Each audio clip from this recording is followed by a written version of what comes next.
Okay, students. So this is lecture number 2 regarding money and banking.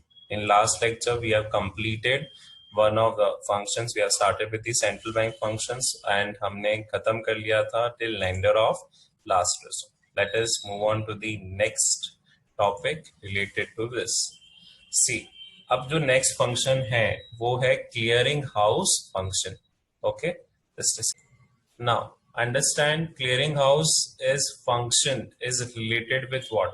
सबसे पहले समझो, अब क्लियरिंग हाउस का फंक्शन का मतलब तब समझ में आता है सर फिफ्थ है ना ये फिफ्थ हाँ, ये फिफ्थ फंक्शन है। सी क्लियरिंग हाउस में क्या होता है, जो सेटलमेंट्स होते हैं एक दूसरे से दूसरे बैंक के। टेक फॉर द एग्जांपल, आपने कभी चेक डाला होगा क्लियरिंग हाउसेस में। कभी आप जाते हो बैंक में तो आप चेक ड्रॉप बॉक्स देखते हो, कभी देखा है? कभी बैंक गए हो, विजिट करा है bank? whenever you visit a bank, वहां पे एक चेक ड्रॉप बॉक्स होता है। सो whenever if the person is depositing in that check drop box, क्या होगा उससे? अगर सेम बैंक का चेक है, अंडरस्टैंड दिस क्राइटेरिया, अगर वो सेम बैंक का चेक होगा तो वो सेम डे क्लियर हो जाएगा। ओके, अगर वो डिफरेंट बैंक का चेक होगा तो वो जाता है क्लियरिंग हाउस में। अगर वो किस बैंक का चेक होगा, अगर वो किसी दूसरे बैंक का चेक होगा तो वो किस में जाएगा? क्लियरिंग हाउस फंक्शन में। Is this clear? तो उसे कहते हैं अपन। अब वो क्लियरिंग हाउस में किसके पास जाएगा? सी क्लियरिंग हाउस में वो जाएगा आरबीआई के पास। किसके पास जाएगा? क्लियरिंग हाउस में वो जाएगा आरबीआई के पास। तो यहाँ पे आपको ये देखना है कि आरबीआई क्या कर रहा है। RBI is performing clearing house function. Is this clear Rishika? Okay, Rishika समझ में आया? Yes sir. हाँ ठीक है। अब आरबीआई क्या करेगा, जो भी क्लियरिंग आएगी वो ट्रांसफर एंट्रीज घुमा देगा। आरबीआई करेगा ट्रांसफर एंट्रीज घुमा देगा अपने अकाउंट्स में, क्योंकि हर बैंक का खाता किसके पास है? Every RBI. Bank, RBI is having that particular account. So RBI के पास सबके खाते हैं। अल्टीमेटली क्या होगा कि जो डिफरेंट बैंक के चेक्स आएंगे उनके बीच में क्या होंगी? ट्रांसफर एंट्रीज पॉसिबल होंगी। देखो एक एग्जांपल समझते हैं। सपोज मेरा जो बैंक है, मेरा जो बैंक अकाउंट है वो एसबीआई में, फॉर एन एग्जांपल। लेकिन मुझे आज किसी से पेमेंट मिला, सपोज आपने ही मुझे फीस का पेमेंट दिया और आपका जो बैंक अकाउंट है वो बैंक ऑफ बड़ौदा में, और आपने तो बीओबी का चेक काट के दिया होगा। अब मैं अपने बैंक में गया, मैंने बीओबी का चेक जो आपका है वो अपना पूरा ड्रॉप बॉक्स में डाला। अब एसबीआई वाले जब चेक ड्रॉप बॉक्स खोलेंगे तो सबसे पहले वो बाइफरकेट करते हैं कि सेम बैंक के चेक्स कौन से हैं और डिफरेंट बैंक के चेक्स कौन से हैं। आई बात समझ में? सेम बैंक के चेक्स कौन से हैं और डिफरेंट बैंक के चेक्स कौन से हैं। अगर एसबीआई का मिल गया तो वो सेम डे पे ट्रांसफर हो जाता है। लेकिन अगर डिफरेंट बैंक का चेक आ गया, जैसे बैंक ऑफ बड़ौदा का चेक आ गया, तो ये बैंक ऑफ बड़ौदा का चेक जाएगा क्लियरिंग हाउस में। इन क्लियरिंग हाउस में हो सकता है कि बैंक ऑफ बड़ौदा को भी एसबीआई के चेक मिले हो, तो वो दोनों ऑफिशियल्स वहां के बैठते हैं और उसके अकॉर्डिंग फिर ट्रांसफर एंट्रीज पास होती। आई बात समझ में? Is this clear Rishika? Yes sir. Is this clear Gaurav? चलिए moving further. Clearing house and transfer settlement के बाद अब आ जाते हैं मेजर फंक्शन पे, that is controller of credit. क्या है भैया कंट्रोलर ऑफ क्रेडिट में? यहाँ पे सबसे पहला है, it adopts quantitative and qualitative methods to control credit, जिसको बोला जाता है मॉनेटरी पॉलिसी। जिसको क्या बोला जाता है? Monetary policy of central bank. मतलब वो चीजें अडॉप्ट करेंगे। कौन कौन सी चीजें अडॉप्ट करेंगे? क्वांटिटेटिव एंड क्वालिटेटिव चीजें। अब वो कौन कौन सी चीजें हैं, वी विल अंडरस्टैंड। अच्छा, एक चीज याद रखना, इस करंट सेशन में क्वांटिटेटिव एंड क्वालिटेटिव जो ये दिए हुए थे टर्म्स, ये हट चुके हैं, दे आर डिलीटेड। बट जो ये टॉपिक मैं अभी करवा रहा हूं that is covered under aggregate demand as well as in aggregate supply. वो टॉपिक वैसे ही रिपीट हो रहा था, that's why that is been deleted. तो अभी आप समझ लोगे तो अल्टीमेटली एडीएएस जब पढ़ाऊंगा तो उसमें इजीली आपको समझ में आ जाएगा। ओके, सो कंट्रोल किससे करता है? कंट्रोल करता है quantitative as well as qualitative method से। और we will understand what are quantitative and qualitative methods. सबसे पहला क्या हुआ, अगर उसे एक्सपांड करना है, सी अगर क्रेडिट एक्सपांशन करना है तो सेंट्रल बैंक क्या करेगा, फ्लोट करेगा मनी मार्केट में। जैसे अभी का सिनेरियो क्या है, अभी क्या हो रहा है, corona virus impact is there, so if you want to increase the expansion, central bank क्या करेगा, रिवर्स रेपो रेट को कम कर दिया, रेपो रेट को कम कर दिया, बहुत सारे जो लोन थे उनको क्या कर दिया उन्होंने, माफ करवा दिया या उनको मोर्टियम दे दिया। इससे क्या कर रही है सेंट्रल बैंक, क्रेडिट एक्सपांड कर रही है। तो सेंट्रल बैंक जब भी क्रेडिट एक्सपांड करेगी, whenever central bank will increase the credit, वो ये देख के रखेगी सिचुएशन क्या है, ठीक है। सेकेंडली क्या हो सकता है, अब जैसे यहाँ पे नेक्स्ट है, या तो फिर वो क्रेडिट को कंट्रोल करेगी, मतलब अगर ज्यादा क्रेडिट मार्केट में आ गया है तो उसको खत्म करेगी। जैसे सबसे पहला स्टेप क्या था, अभी रिसेंटली देखा था अपन ने, डीमोनेटाइजेशन, बहुत सारा एक्सेस पैसा बाहर चला गया था, ब्लैक मनी बाहर चला गया था। सो सेंट्रल बैंक ने क्या करा, उस पूरे एक्सेस पैसे को एब्जॉर्ब करा दिया from that particular market by applying demonetisation. उसके अलावा बहुत सारे इंस्ट्रूमेंट्स भी हैं जो सेंट्रल बैंक यूज करता है, we will understand these instruments one by one. चलो ना, सबसे पहला जो आपके पास दिया हुआ है that is quantitative techniques. What is quantitative techniques? Which influence the volume of credit. See quantitative बोला है मतलब उसको हम क्वांटिटी में मेजर करेंगे। आज जाना और जब सबसे पहले देखना कि बैंक रेट क्या चल रहा है, रेपो रेट क्या चल रहा है, रिवर्स रेपो रेट क्या चल रहा है और एलआरआर क्या चल रहा है। This is your homework. मैं नेक्स्ट लेक्चर में पूछूंगा कि अभी मुझे करंट बैंक रेट बताना, करंट रेपो रेट बताना, करंट रिवर्स रेपो रेट बताना और करंट एलआरआर बताना। ये सब के क्वांटिटेटिव मेजर हैं क्योंकि इनको नंबर्स में मेजर करते हैं। इनको नंबर्स में क्या करते हैं, we measure them in numbers.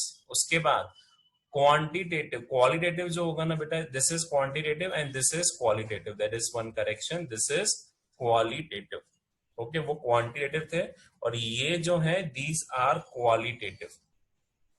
जो क्वालिटेटिव होंगे they will be controlling the direction, और उसके अंदर आते हैं बेटा मेजरली तीन। पहला है मार्जिन, दूसरा है आपका मॉरल सुएशन और तीसरा है क्रेडिट राशनिंग। ओके, क्वांटिटेटिव में कितने कितने आएंगे, again repeat with me Rishika, क्या आएगा क्वांटिटेटिव के अंदर? Open market operation, bank rate, हाँ repo rate, reverse repo rate and LRR. Gaurav, इसके अंदर क्या क्या आएगा क्वालिटेटिव के अंदर? तीन, पहला मार्जिन, दूसरा मॉरल सुएशन और थर्ड इज क्रेडिट राशनिंग। अब एक एक करके इन टर्म्स को समझेंगे कि भैया क्वांटिटेटिव में क्या चीजें आएंगी और क्वालिटेटिव के अंदर क्या चीजें। जैसे मैंने बताया क्वांटिटेटिव के अंदर बेटा ये चीजें आती हैं मेजरली, कौन कौन सी? Bank rate, open market operation, liquidity adjustment ratio and legal reserve ratio. अब एक एक रेशियो हम पढ़ेंगे। सबसे पहले अपन फोकस करेंगे क्वांटिटेटिव पे, फिर फोकस करेंगे अपन क्वालिटेटिव पे। चलो let us start with first is quantitative method. Okay, यहाँ पे आपको बस दिया हुआ है फर्स्ट इज बैंक रेट। अब बैंक रेट का मतलब क्या होता है? Simply it is the rate of interest at which commercial bank borrows money from central bank for a long run without any security deposit. क्या बोल रहा है? ये वो रेट ऑफ इंटरेस्ट है जो कमर्शियल बैंक, जैसे अगर हम लोन लेने जाते हैं तो हम किससे लोन लेते हैं बेटा? हम किससे लोन लेते हैं? Private bank. प्राइवेट या कमर्शियल बैंक जो भी आपके रहेगा, तो वो भी हमसे क्या चार्ज करते हैं? रेट ऑफ इंटरेस्ट चार्ज करते ही नहीं करते हैं। तो जब कमर्शियल बैंक सेंट्रल बैंक से लोन लेगा तो वो भी तो चार्ज करेगा ना कुछ। सेंट्रल बैंक क्या फ्री में लोन दे देगा कमर्शियल बैंक को? सेंट्रल बैंक क्या फ्री में दे देगा क्या लोन कमर्शियल बैंक को? ये बता दो मुझे। तो इसीलिए हम क्या बोलते हैं, central bank is charging bank rate of interest and this is for long run without any security. अब इससे कंट्रोल कैसे करता है credit, you will understand when I will explain, जब वो पूरा स्लाइड समझाऊंगा। अब क्या बोल रहा है, ड्यूरिंग इन्फ्लेशन बैंक रेट क्या हो जाता है, इंक्रीज, ताकि ये क्या करे, डिस्करेज करे कमर्शियल बैंक को बोरोइंग ना करने से, डिस्करेज करे कमर्शियल बैंक को बोरो करने से, मतलब उनके यहां से अब वो नहीं लेना शुरू करेंगे। Second is demand for loan falls, जैसे यहाँ पे अभी previously, take for the example, previously 10% था बैंक रेट और सडनली आरबीआई ने क्या कर दिया, 12% कर दिया। तो जैसे ही 12% कर दिया, जैसे ही लोन रेट बढ़ गया, इसका इम्पैक्ट क्या हुआ, आपके कमर्शियल बैंक ने लोन लेना कम कर दिया। आ रही बात समझ में, मतलब कैन आई से bank rate and the loan have negative relation, मतलब जैसे ही बैंक रेट बढ़ जाएगा लोन क्या हो जाएंगे, कम। आ रही बात समझ में। चलो एक तुम्हारे पे लेते हैं, अगर आपको कोई लोन लेना है, take for the example you have to take loan, तो जब 10% का होगा तब लोन लोगे कि जब 12% होगा तब लोन लोगे? 10। क्योंकि यू ऑल्सो सीइंग कि मेरे को रेट ऑफ इंटरेस्ट बहुत ज्यादा है, सो यहाँ पे जैसे हमको पता चला कि 10 से 12 होगा, so this will discourage you. तो अगर आपको डिस्करेज कर रहा है तो क्या कमर्शियल बैंक बोरो करेगा क्या सेंट्रल बैंक से? कमर्शियल बैंक नहीं। बोरो नहीं करेगा। ये होता है ड्यूरिंग इन्फ्लेशन। तो याद रखना, ड्यूरिंग इन्फ्लेशन क्या करता है RBI, during inflation RBI raises the bank rate, RBI क्या कर देगा, अपने बैंक रेट को इंक्रीज कर देगा। दूसरा डिफ्लेशन, अब याद रखना इसको fundamentally, I for inflation, I for increase. Normally आपको ये फंडामेंटल भी समझ में आ जाएगा। क्या बोला, I for inflation, I for increase. तो जब जब इन्फ्लेशन होगा तब तब क्या होगा, increase in bank rate. D for deflation, D for decrease, जब जब डिफ्लेशन होगा बैंक रेट को क्या करा जाएगा, डिक्रीज कर डिक्रीज। देंगे। क्यों डिक्रीज करेंगे, क्योंकि जैसे ही हमने बैंक रेट डिक्रीज करा, ये कमर्शियल बैंक को इंकरेज करेगा और लोन लेने के लिए, और ultimately demand for loan rises. जैसे अभी बोलो, जहां पहले 10% था, आरबीआई ने क्या कर दिया, लॉकडाउन के टाइम पे आरबीआई ने बैंक रेट को कम कर दिया। फॉर एन एग्जाम्पल कि 10% से आरबीआई ने 8% पे लेकर आ गया, तो कमर्शियल बैंक ने क्या करा, कमर्शियल बैंक का रिएक्शन क्या हुआ, उसने ज्यादा लोन ले लिया। किससे, आरबीआई से। क्यों, क्योंकि बैंक रेट क्या हो गया, कम। सो सिंपली अगर आपको समझना है तो इन्फ्लेशन के टाइम पे क्या करते हैं आरबीआई, बैंक रेट इंक्रीज करता है। This will discourage commercial banks to borrow, ultimately demand of loan will fall. और डिफ्लेशन के टाइम पे RBI decreases the bank rate, ultimately it will encourage commercial bank to borrow more and the demand for loan will increase. Okay, I for inflation, I for increase, D for deflation, D for decrease. Clear हुआ?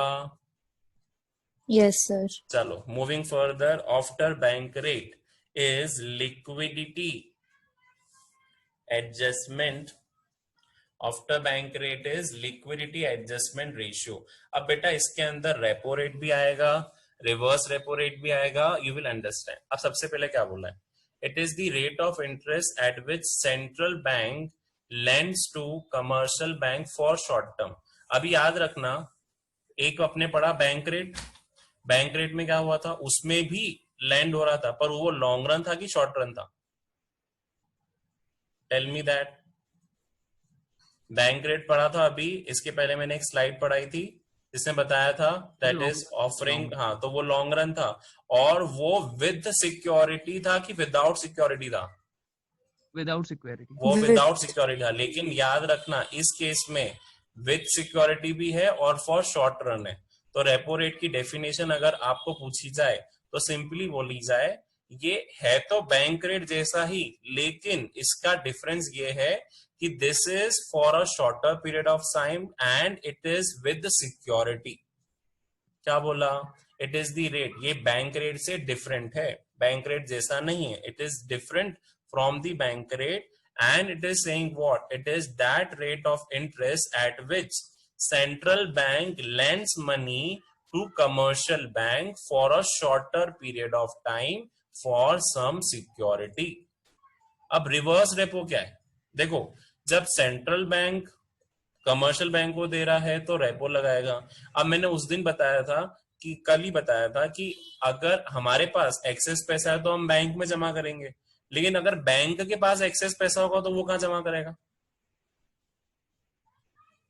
Bank के पास access central bank, यहाँ central bank. Central bank. अब जब commercial bank central bank के पास पैसा जमा करेगा तो उसको भी तो इंटरेस्ट मिलेगा ना, तो उसको बोला जाता है reverse repo. When commercial banks have surplus fund, they can deposit the same with the central bank and earn interest for a shorter period of time. तो जब लोन लेंगे तो रेपो लगेगा, लेकिन जब हम डिपॉजिट कर रहे हैं सेंट्रल बैंक को तो हमको क्या मिलेगा? अब रिवर्स रेपो। अब एक चीज याद रखना, सबसे हाईएस्ट रहता है बैंक रेट, उससे कम रहता है रेपो रेट, और उससे कम रहता है रिवर्स रेपो रेट। ये कॉम्बिनेशन याद रखना, बैंक रेट सबसे ज्यादा हाईएस्ट पे रहता है, उससे कम रहता है आपका रेपो रेट, और उससे कम रहता है रिवर्स रेपो। आप अपने उसमें देख लो, ask from your father mother, जो वो डिपॉजिट करते हैं सेविंग अकाउंट पे, उस पे इंटरेस्ट ज्यादा है कि जब वो लोन लेते हैं तो बैंक उनसे इंटरेस्ट ज्यादा ले लेता है? बैंक। जब लोन लेते हैं तो बैंक ज्यादा। तो वैसे ही जब अगर मैं as a central bank, as a commercial bank में डिपॉजिट कर रहा हूं तो मुझे रिवर्स रेपो मिल रहा है, मतलब वो कम होना चाहिए। और जब मैं लोन लूंगा from the bank, from the central bank, तो मेरे पे क्या लगेगा? रेपो रेट लगेगा, and ultimately I have to pay more. और जब मेरे पास एक्सेस पैसा है और मैं जब जमा करने जा रहा हूं तो मुझे मिलेगा सिर्फ और सिर्फ रिवर्स रेपो रेट। आई बात समझ में? अब देखो इसका इम्पैक्ट क्या है on inflation and deflation. This would be the last slide of today's lecture. सबसे पहला क्या बोला? रेपो रेट का ही समझते हैं। देखो, जो बैंक रेट का इफेक्ट है वो यहाँ पे भी इफेक्ट होगा। रेजेस द रेपो रेट, जब इन्फ्लेशन होगा, I for inflation, I for increase, repo rate increase हो जाएगा। Again it will discourage commercial bank to borrow and demand for loan will fall. Second, अगर आ जाए डिफ्लेशन के time पे, what will the impact on deflation? D for deflation, D for decrease. तो deflation के time पे क्या करते हैं अपन? रेपो रेट को रिड्यूस कर लेते हैं। Ultimately it will again encourage the commercial bank to borrow more and demand for loan rises. Okay, I am keeping this lecture till this way today. Tomorrow we will discuss about reverse repo rate.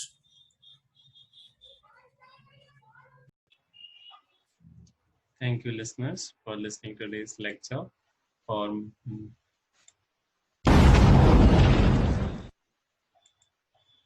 For more videos, do subscribe my channel for getting updates related to economics. Thank you, listeners.